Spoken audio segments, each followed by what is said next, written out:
Understanding natural enemies, an English language lesson. Hello, everyone. In today's video, we're going to explore a fascinating phrase in the English language, natural enemies. This phrase is not just about animals in the wild, it has broader meanings and uses. Stay tuned to discover how this phrase can enrich your English vocabulary and understanding. Natural enemies refers to two species that are instinctively adversarial or antagonistic towards each other. This animosity is often due to competition for resources or survival instincts.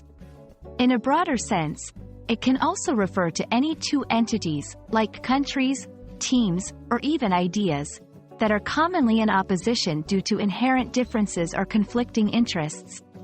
It's important to note that the term natural implies an ingrained, often unavoidable conflict.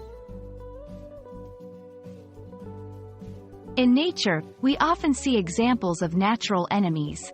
The classic example is the cat and the mouse. Cats instinctively hunt mice, making them natural enemies.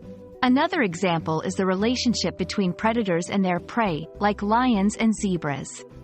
These relationships are crucial for maintaining ecological balance. Understanding these examples helps in grasping the concept of natural enemies in its original context. Natural enemies is often used metaphorically in English.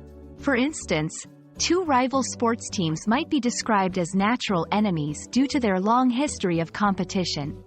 Similarly, in politics or business, groups with opposing ideologies or interests might be termed as natural enemies. This metaphorical use adds a layer of drama and intensity to the language. You might encounter this phrase in various contexts, in news, literature, or everyday conversations.